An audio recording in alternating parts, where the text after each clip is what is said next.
Top 10 Nepo Babies sa Pilipinas na mahilig mag-flex ng lavish lifestyle sa social media.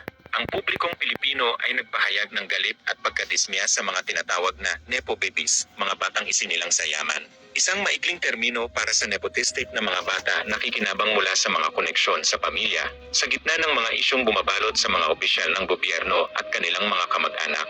Abay na todo flex pa sila ng kanilang marangyang buhay sa social media. Isa-isa silang inaatake ngayon dahil sa pamumuhay ng marangya na galing umano sa pera ng taong bayan. Isa-isahin natin ang mga anak ng mga politiko, public officials, at mga taong nakikinabang sa pundo ng gobyerno. Number 10, Mia Fortich. Si Mia ay isang social media personality. Active ito sa kanyang accounts tulad ng Instagram, TikTok at iba pa. Makikita din ang pag-flex niya ng kanyang mga mahahaling gamit at marangyang pamumuhay. Bakit kasama ito sa listahan?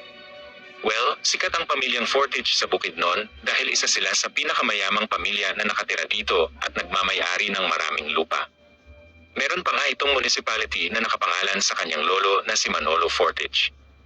At kanyang pamilya ay inakusahang pinakamalaking land grabber sa Bukidnon o pang-aagaw ng mga lupa mula sa mga indigenous people o mga katutubo para ibenta sa mga bigating negosyante. Number 9, Jasmine Chan. Si Jasmine Chan ay isang barangay captain sa Lapu-Lapu City. Si Jasmine ay isang din fashion-forward personality sa social media kung saan binabahagi niya din ang kanyang pamumuhay at mga gamit na nabibili.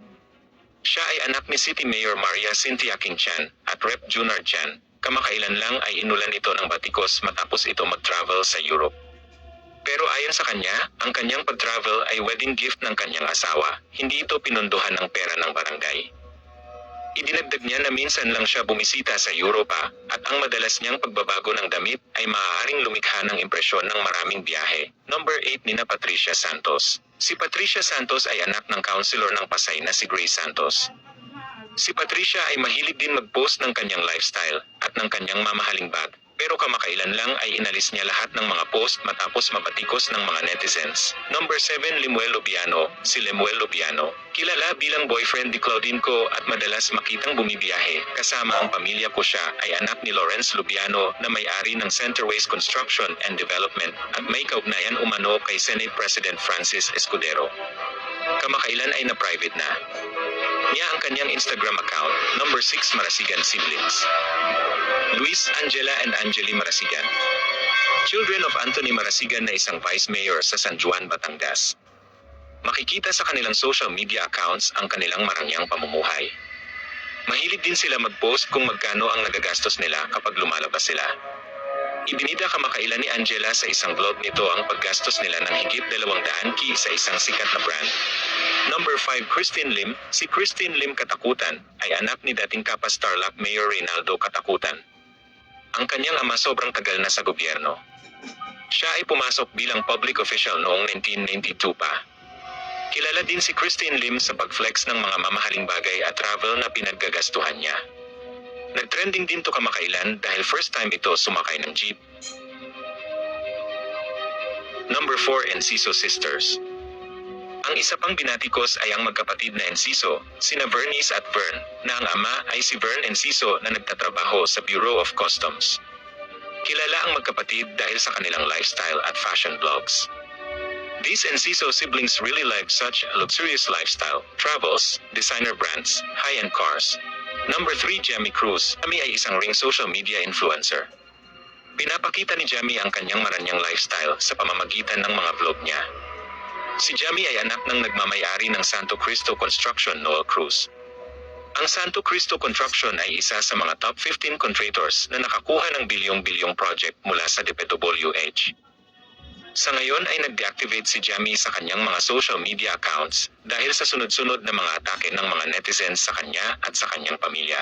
Number 2, Claudine Ko. Sa paghanga at suporta na uwi sa pagkadismaya at pangbabatikos ito ay matapos mabunyag ang kanyang kaugnayan sa pamilyang Ko ng Bicol na konektado sa construction company. Siya pala ay anak ni dating Ako Bicol Party List Representative Christopher Ko at pamangkin ni Ako Bicol Party List Representative Zaldi Ko. Si Christopher Ko, ama ni Claudine, ay co-founder ng Hython Construction and Development Corporation, isang kumpanya na kabilang sa malaking nakakuha ng kontrata mula sa DPWH. Samantala, ang kanyang tiyuhin naman na si Kong Zaldico ay Chief Executive Officer ng Sunwest Group of Companies, na sa isa rin sa pinakamalaking kontraktor sa bansa, at dating chairperson ng House Committee on Appropriations. Isang posisyon na may malaking kapangyarihan sa paglalaan ng pambansang budget. Ayon sa listahan na nilabas mismo ni Pangulong Ferdinand Marcos Jr., kabilang ang Hython Construction at Sunwest Inc.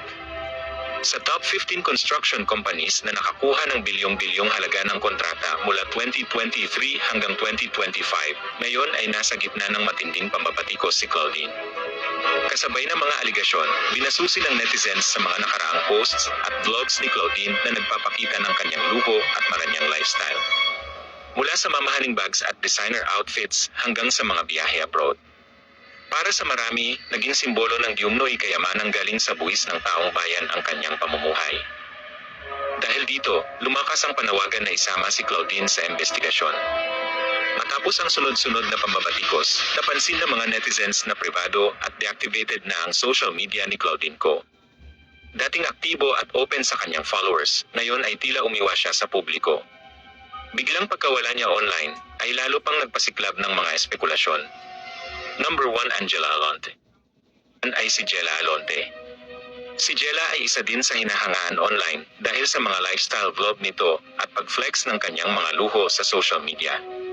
Anak si Jella ng kasalukuyang mayor ng Binan City na si Jella Alonte. Pamangkin siya ng dating House Deputy Speaker at dating mayor din ng Binan na si Len Alonte Nagyat at apo ng isa sa mga pinakakontrobersyal na naging alkalde ng kanilang lungsod na si Bayani Alonte na minsan nang nasangkot sa kasong rape. Pero ngayon, kilala siya sa iba't ibang parte ng bansa bilang girlfriend ng PBB housemate na si River Joseph. Mula 1987, hindi nawala sa executive office ang pamilyang Alonte. Kaya ang naging tugon ng netizens sa mga post ni Jella, accountability. Ayon sa ilang netizens, nakakainsulto rin daw sa mga apektado ng baha ang pag-flex si Jella ng mamahaling mga damit at gamit sa social media na mula umano sa bulsa ng taong bayan. Sa kabila ng tinagal-tagal ng kanilang pamilya sa pwesto, hindi pa rin daw nare-resolva ang baha sa iba't ibang parte ng Binyan.